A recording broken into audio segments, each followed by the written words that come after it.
35 laps. A bull ring battle begins now. Brad Sweet leads the field out of turn 4 and down the front straightaway. He'll continue to lead down the backstretch into corner number 3. 3 wide back in the pack for the 6th position. Give that spot out of turn at number 4 to Spencer Basin. Car upside down. Red flag conditions on the speedway. Justin Sanders. Donnie Schatz also involved in the number 15. Brad Sweet and Giovanni Scelzi side by side to the line into the green flag. Brad Sweet leading low in 1 and 2. Scelzi up top, sails around him on the outside. Giovanni Scelzi forges ahead as they reach the end of the back straightaway. Sweet comes right back at him on a turn 4. Brad Sweet leads lap number 1. Giovanni Scelzi second, battle for third. Sunshine, Tyler Courtney sliding Tanner Carrick. Carrick comes right back at him on the inside down the back straightaway. Also part of that mix, the 41 of Carson Macedo, the 2 of David Gravel. And now Spencer Basin coming after Gravel down low into turn 1. They'll go wheel to wheel out of turn 4. Baston hangs onto the position. Traffic now directly in front of race leader Brad Sweet as he has caught the back of the field, and Giovanni Scelzi is right there on his back bumper. Down the front straightaway into turn 1. Scelzi to the inside of Sweet looking for the lead. Can't make it happen. Brad Sweet with the 10-time champion Donnie Schatz right in front of him. Schatz trying to recover from that earlier accident.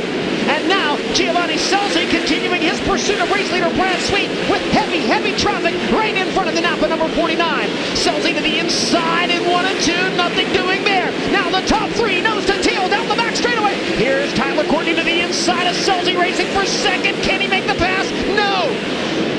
Carson Macedo now makes it a 4-car battle for the lead out of turn 2 in heavy traffic down the back straightaway. Working lap 11 of 35. Macedo to the inside of Courtney. Carson Macedo takes the 3rd spot now. Carson Macedo pursuing the 18 of Giovanni Scelzi down the back straightaway. Brad Sweet squeezes to the inside of the slower car of Craig Kinzer, but Giovanni Scelzi maintains his close pursuit. Carson Macedo ties to the inside of Craig Kinzer. Giovanni Scelzi looking for the lead to the high side in turns 3 and 4. Brad Sweet up top the block. Scelzi trying to come back underneath him. Austin McCarl right in front of the leaders now. Brad Sweet in the middle of the racetrack. Carson Macedo looking for a move on Scelzi. Now Macedo to the inside. Car slowing right in front of the leaders. It's the 14 of Corey Day. Caution flag waves. We'll take a look at the DirtVision.com replay, see if we can see exactly what happened there. You can see the tire was already gone, and wow, what a job by Brad Sweet to avoid contact with Corey Day down on the low side in turns 3 and 4. We get set to resume green flag action. Brad Sweet brings us out of turn 4. Sweet to the bottom in 1 and 2. Giovanni Scelzi around the top and now around the outside of Sweet. Giovanni Scelzi takes the lead at the end of the back straightaway. Sweet back at him down low, but Giovanni Scelzi leading lap number 14. It's all for naught, however.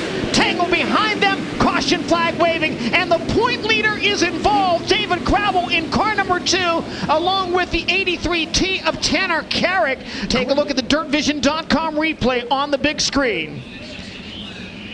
And looked like Gravel may have actually gotten into Spencer Basin coming to the inside of turns 3 and 4, got the number 2 turned around, and Tanner Carrick really didn't have anywhere to go there. Back underway at Merced. Brad Sweet able to put some distance between himself and Giovanni Scelzi. Big time slide job by Spencer Basin to get by Tyler Courtney. Basin takes over the 4th spot. Carson Macedo now to the inside of Giovanni Scelzi. Slide job there to take second. Macedo now up to second as Brad Sweet starts to pull away just a bit. Brad Sweet does a nice job to get by Tanner Carrick, rolling into turn number 3. 2-lap cars between the leader and second place now as they work into turns 1 and 2. Cars slowing on the outside of turn number 2. Caution flag will wave. It is the 21 of Mitchell Facinto. Sweet gets on the throttle. Macedo able to stay with him, and Macedo will take the lead into turn number 1. Carson Macedo capitalizes on the restart to take the lead from Brad Sweet.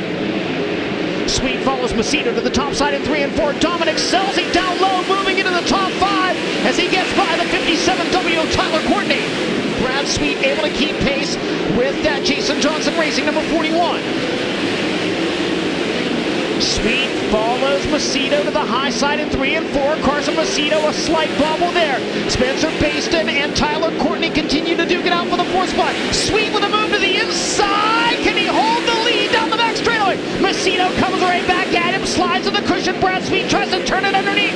Brad Sweet looking for the lead once again into turns 1 and 2, but the slide job fails there. Baston and Courtney exchanging the 4th position. Brad Sweet had a chance to get back in front. 4 laps to go across the start-finish line. Brad Sweet getting just a little bit closer to Carson Macedo. Heavy traffic now, and drivers exchanging slide jobs right in front of the leaders. Here's Sweet to the inside. Can't make the move for the lead. Pulled even, but couldn't make the pass. Still heavy traffic in front of Carson Macedo. Sweet may still have an opportunity. Brad Sweet all over Macedo down the backstretch into 3 and 4. They'll race to the white flag this time. 1 lap to go. It's now or never for Brad Sweet. Can't make it happen in 1 and 2. Carson Macedo strong out of turn 2 and down the back straightaway. 3 and 4 for the final time. Carson Macedo protecting the line, and he will win at Merced Speedway. Brad Sweet second, Giovanni Selzy third, Tyler Courtney fourth, and Spencer Baston in fifth. Tommy Charlton down there in victory lane as well, as Carson Macedo climbs up top to celebrate his Merced Speedway victory. Man, California sprint car racing is awesome, isn't it? That short track racing, bull rings like that, it doesn't get any better than that. Last 8 or 9 laps, my heart was just pounding. Like I said, Brad chose the bottom there, and the bottom had been working for him really well, but I noticed the restart before that Gio tried to start right off his right rear, and there was just no grip there, and I knew that I was just going to get in trouble starting down there, maybe get slid into 1 or something like that. And I thought, if I can get a good enough run on the top and maybe get a huge run down the front stretch, I was going to try and slide Brad into 1, but just had such a good start that I was able to get to his outside and beat him down into turn 1 there. I felt like I faded there in the last few laps. We'll talk about that a little bit with the team and Philip. I'm sure he's already got a game plan about that, but I started cheating it. Like I said, I felt rubber, and I kept thinking, man, I don't want to get beat to the rubber, but at the same time, I knew the cushion was the momentum fastest way around, and I got to sliding around, but my problem was when I'd lose the rubber and get to sliding across, I'd get my right rear over the cushion off exit and just spin and land on top of it, and it just wasn't very good. So, man, hats off to my race team. That was so cool. This Outlaws 41 car, Charlton and Son, complete parts and equipment. Mesilla Valley Transportation, the Durst family, Liquid Trucking, the Sage family, the Bolts family, Dan Bandy, there's a big group of Myers Construction and FK Shocks, Kistler Engines, Maxim Chassis. Man, it's just a long list of really good people that have all come together to make this deal happen. So very exciting for this 41 team, and oh yeah, what a cool racetrack. That was just really fun. I think the rubber on entry, when you pick up rubber like that, it just shoots you across so quick, and then when you're out of the rubber, you slide at it really fast, and it was just getting really thin, and I'd get my right rear over the top of it, and it would just spin on top of those crumbles, and and then I just such a bad run down the front stretch, so I'm spinning, and I knew I was under fire, probably getting into 1, so it's a little nerve-wracking at the end of the race. We're in traffic, at the same time you're trying not to make mistakes and take yourself totally out of the race as well. So my guys did a great job. Philip, Clyde, and Nate are just amazing guys. They're fun to be around. This team, Philip and Brooke Dietz giving me the opportunity to drive this JJR 41 car, and Craig and Deborah and little Jax at home, I'm sure, is watching with Bobby, and everything that Jason stood for, we're trying to carry on, and it's pretty special. A lot of my family's here. This is home for me in California. My mom, my dad. I'm sure Tom and Tommy Charlton are watching here at home in California, and a great group of people in my family. Being here, racing at home, special. I mean, it's only about an hour away, so a lot of the people that can be here, make it here. So very special. I'm thankful for every single one of them. My brother's here. He flew in from Ohio. So it's a family effort, and that's really cool.